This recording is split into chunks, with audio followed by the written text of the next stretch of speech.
The clock on the wall of the Brinks counting room read exactly 7:27 when the last man walked out carrying a canvas bag stuffed with more money than most Americans would see in 10 lifetimes. Behind him, the room sat in perfect silence, tables empty, shelves bare, $2.7 million simply gone as if it had never existed. No alarms screaming, no guards bleeding on the floor, no shattered glass or blown safes or any of the chaos that usually accompanies a major robbery. Just silence and absence, the kind of clean disappearance that makes investigators question whether a crime even occurred or if reality itself had somehow glitched. 17 minutes earlier, 7 men in rubber Halloween masks had walked through a locked door using keys they shouldn't have possessed, and now they were ghosts, vanishing into a frozen Boston night, while inside the building that was supposed to be impenetrable, security guards sat drinking coffee completely unaware that the crime of the century had just happened 30 feet above their heads. But this story doesn't begin on that cold January evening in 1950.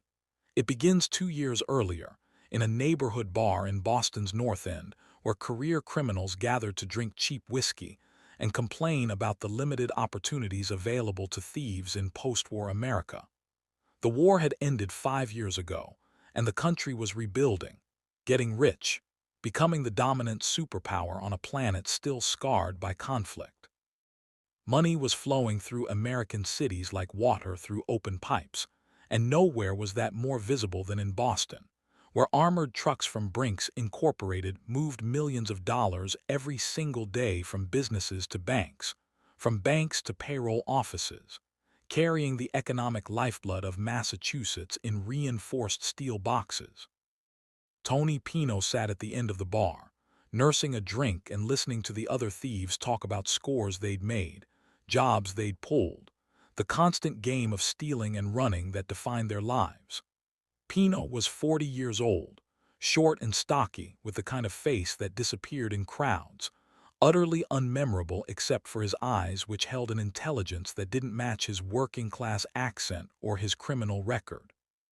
He'd been stealing since he was a teenager, graduating from petty theft to burglary to increasingly sophisticated crimes that required planning and patience.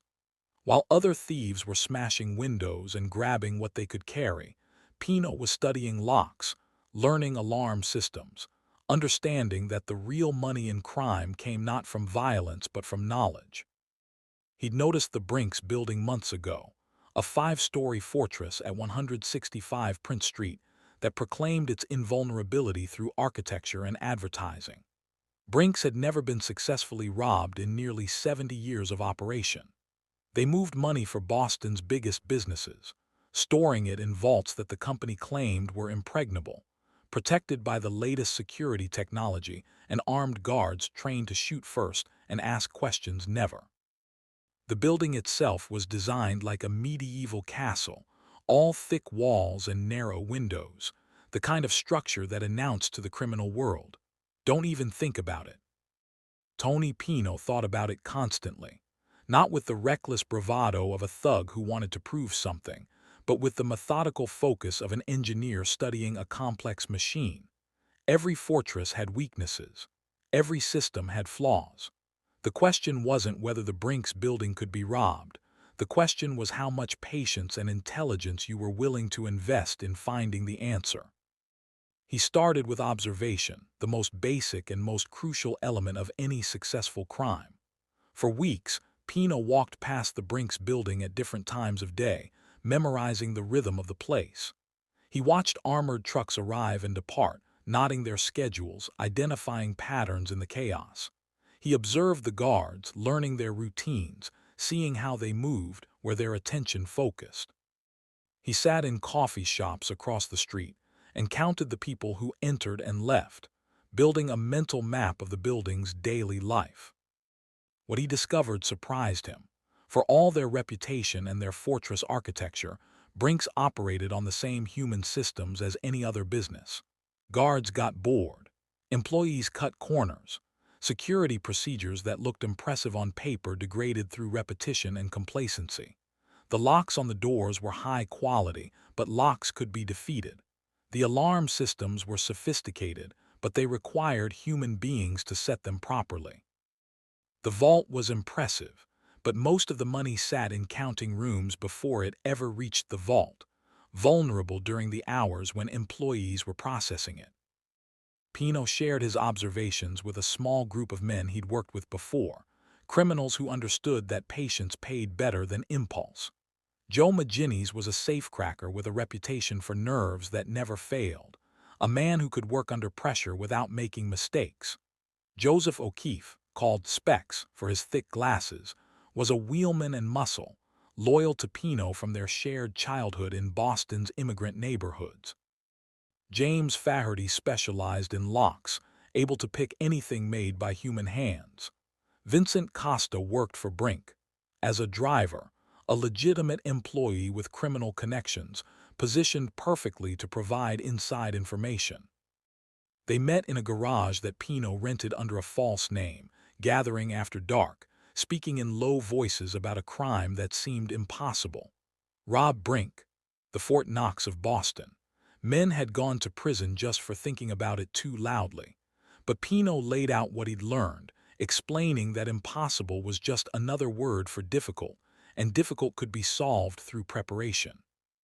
The plan he proposed wasn't a robbery in the traditional sense. It was an infiltration, an intelligence operation that would take years to execute. They would study the building until they knew it better than the people who worked there. They would acquire keys for every door between the street and the money. They would map the alarm systems and find their vulnerabilities. They would time the guards and identify the moments of maximum opportunity. And then, when they knew everything there was to know, they would walk into the Brinks building as if they owned it and walk out with enough money to retire on. The crew thought he was insane. Nobody planned robberies that took years. You found a weakness, you exploited it fast, you took your money and ran. That was street logic, criminal common sense that had guided Boston thieves for generations. But Pino convinced them through pure mathematics. Small robberies carried constant risk for modest reward. Every liquor store holdup, every payroll truck hijacking. You were rolling dice with the police, with witnesses, with the possibility of violence that could turn robbery into murder. But one perfect job, one score large enough to change your entire life, was worth years of patience. $2 million split among a crew of careful men was more than any of them could earn through a lifetime of traditional crime. They committed to the plan in the spring of 1948, making a pact that required discipline none of them had ever demonstrated before. For the next 18 months, they would study the Brinks building with academic rigor, learning its secrets, finding its vulnerabilities, preparing for a crime that would either make them legends or send them to prison for life. Pino's first major breakthrough came when he simply walked into the building during business hours. He wore a cheap suit and carried a clipboard, the universal costume of someone who belongs somewhere they don't belong. The security guard at the front desk glanced at him with bored indifference and returned to his newspaper. Pino climbed the stairs to the second floor, his heart hammering but his face showing nothing but mild purpose, and spent 15 minutes exploring hallways and opening unlocked doors. When a secretary asked if she could help him, he claimed to be looking for the accounting department, smiled apologetically when she said he had the wrong floor, and left. He returned the next week, then the week after that. Over 18 months, Pino and various members of his crew entered the Brinks building more than 30 times, always during business hours, always dressed like they belonged, always careful to seem forgettable. They learned the building's layout by walking through it. They identified which doors were locked and which weren't. They discovered that the alarm system had blind spots during shift changes. They found that keys were sometimes left hanging on hooks in offices that weren't secured. Most importantly, they learned that Brink's greatest vulnerability was the confidence of its own employees, who believed their building was so secure that caution had become optional. The technical work began in earnest in early 1949. Members of the crew, posing as delivery drivers and maintenance workers, made wax impressions of keys during their visits to the building. Pino worked in his basement late into the night, filing duplicate keys from the impressions, testing them, refining them until they turned smoothly in locks they were never meant to open. They acquired a truck identical to the ones Brinks used, painting it the same colors, even adding fake company logos. They rehearsed their approach over and over, timing themselves, learning to move through the building's corridors in complete darkness, navigating by memory and touch. The planning became obsessive, consuming every aspect of their lives. Pino's wife thought he was having an affair because he spent so many evenings away from home. In reality, he was in the garage with his crew, drilling procedures, anticipating problems, building contingency plans for contingencies. They practiced walking in formation while wearing Halloween masks they'd purchased from a costume shop in Cambridge, learning to move as a unit despite reduced visibility. They timed their breathing, controlled their adrenaline, transformed themselves from individual criminals into a precision instrument designed for a single purpose. By January 1950, they were ready. They'd spent nearly 2 years preparing for a crime that would last less than 20 minutes. They had keys for every door they needed to open. They knew the guards' schedules down to the minute. They'd identified the optimal time to strike. 7 o'clock on a weeknight, when the counting room would be full of cash from the day's collections, but most employees would have gone home. When the building would be staffed by a skeleton crew whose attention would be drifting toward dinner and the end of their shift. On January 17th, Tony Pino stood in his garage and addressed his crew one final time. 7 men would go into the building. Joe McGinnis, Specs O'Keefe, James Faherty, Sandy Richardson, and 3 others whose names would later become infamous in FBI files.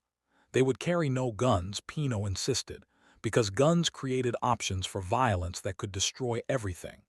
They would move in silence, communicate through gestures, take only cash and easily negotiable securities. They would touch nothing except what they came for, leave behind no fingerprints, no evidence, no trace of their presence except absence.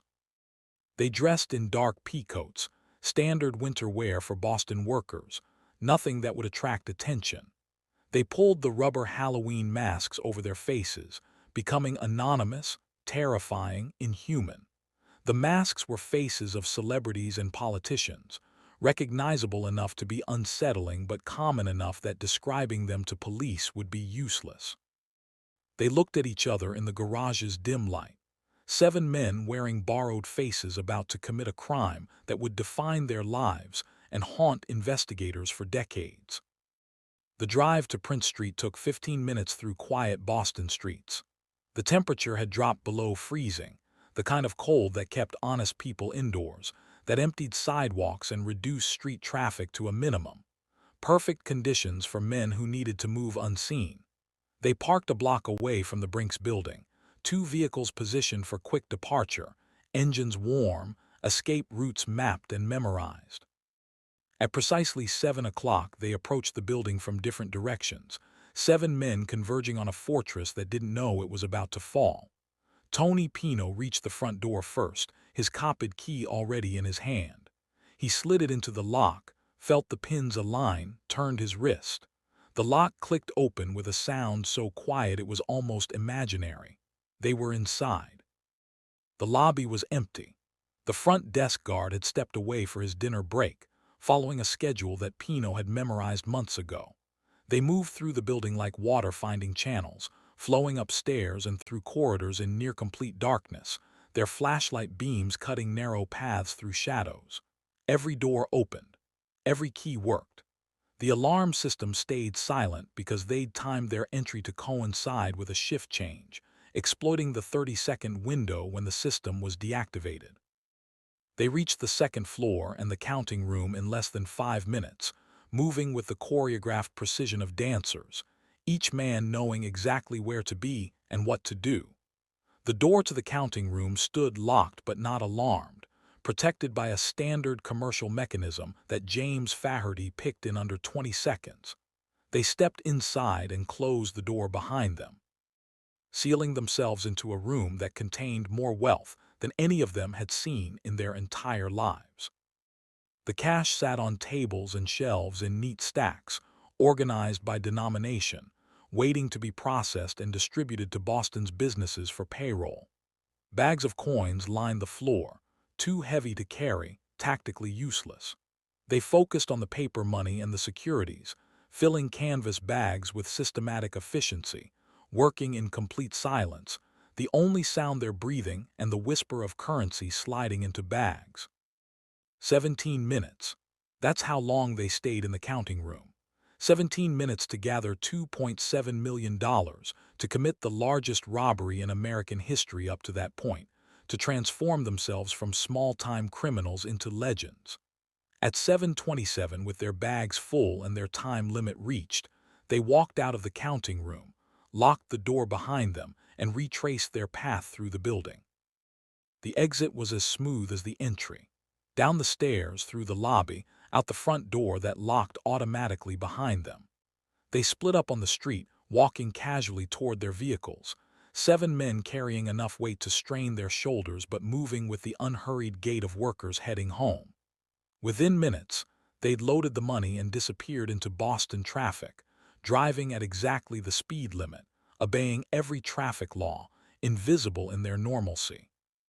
Behind them, the Brinks building sat quiet under the winter stars, its security systems showing green lights, its guards unaware that upstairs, every dollar in the counting room had simply vanished. It took 30 minutes before a supervisor discovered the theft. He went to check on the day's receipts and found empty tables, opened bags, a room that should have contained millions but instead contained only air and silence. The reaction was immediate and overwhelming. Police flooded the scene within minutes. FBI agents arrived within the hour, treating it as a national emergency. Reporters descended on Prince Street, broadcasting news of the crime to a country that couldn't quite believe what they were hearing. The Fort Knox of Boston had been robbed. The impregnable fortress had fallen. And the thieves had left behind nothing, no clues, no evidence, no mistakes that investigators could exploit. The FBI launched what became one of the largest investigations in their history. They interviewed thousands of people. They analyzed every surface in the counting room for fingerprints and found none. They questioned known criminals across Boston and came up empty. They searched for the stolen vehicle and never found it because it had been dismantled and scattered across 3 states. They chased leads that went nowhere, followed tips that ended in dead ends, built theories that collapsed under scrutiny. For 6 years, the investigation consumed agents' careers. They became obsessed with the Brinks case, building elaborate charts of Boston's criminal networks, pressuring informants, offering deals to anyone who might know something. But they found nothing because Tony Pino and his crew had done what they said they would do: execute a perfect crime that left no trail to follow. The money was hidden in multiple locations, agreed upon before the robbery, meant to stay buried for years while the heat died down. The crew had made a pact not to spend any of it until the statute of limitations expired in January 1956. 6 years of patience, of living normal lives, of pretending they were still small-time criminals struggling to make ends meet. If they could maintain discipline for 6 years, they would be legally untouchable, free to enjoy their fortune without fear of prosecution. But 6 years is an eternity when you're sitting on millions of dollars. 6 years is long enough for paranoia to take root and grow like cancer through relationships built on criminal trust. The crew started to fracture almost immediately. Some members suspected others of skimming from the stash. Old grudges resurfaced. Joseph O'Keefe, always the most volatile member of the crew, became convinced he was being cheated out of his share. He'd done time for an unrelated crime, and while he was in prison, he believed the others were spending his money, betraying the pact they'd made.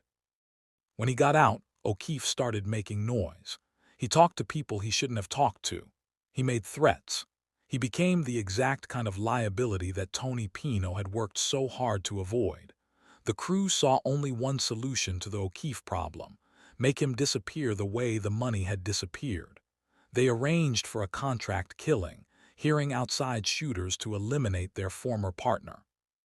The assassination attempt failed. O'Keefe survived and did what cornered rats always do. He went to the FBI. Not immediately, not with a full confession, but slowly, carefully, trading information for protection. He gave them names. He gave them details. He gave them the map to the perfect crime, revealing every secret that 6 years of investigation hadn't uncovered. On January 12, 1956, just 5 days before the statute of limitations would have expired, FBI agents arrested 8 members of the Brinks robbery crew. The headlines were massive, triumphant, celebrating the power of American law enforcement to eventually catch even the smartest criminals. The city of Boston exhaled. Justice had been served. But when agents searched for the money, they found only a fraction of the stolen fortune.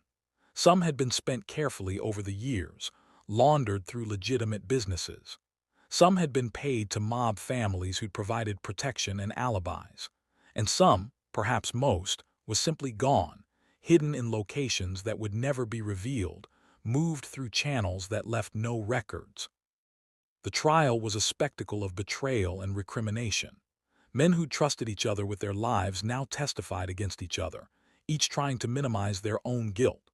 Tony Pino, the genius who'd planned every detail, sat in the courtroom and watched his perfect crime become a cautionary tale about the impossibility of perfection when human beings are involved. They were convicted and sentenced to life in prison, where most of them would die, taking their final secrets to unmarked graves. The missing money became a legend. Over $1 million that was never recovered, never found, never accounted for.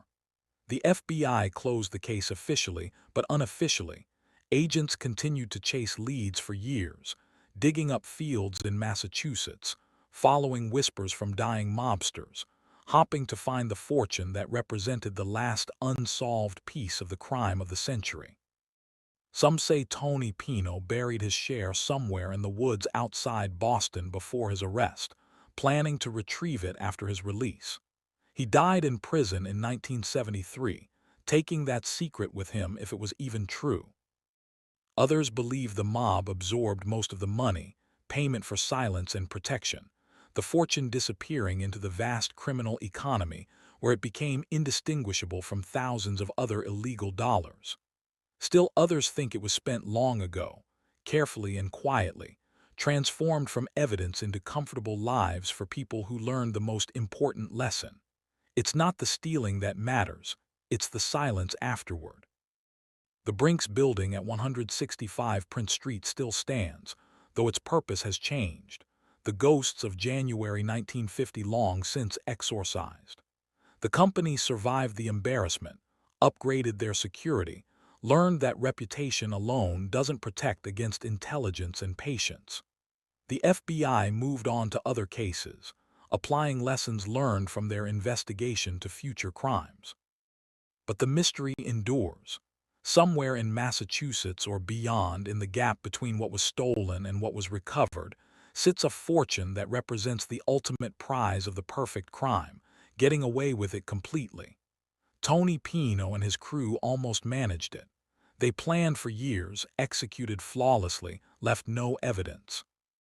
They failed not because of their crime, but because of their humanity, because greed and paranoia are stronger than discipline, because keeping a secret is harder than stealing money.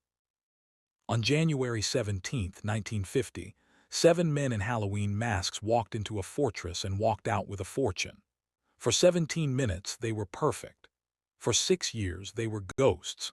And then they were just criminals, caught and convicted and forgotten, leaving behind only questions that multiply in the darkness where the missing money sleeps, waiting for someone who will never come, a silent monument to the crime that almost worked.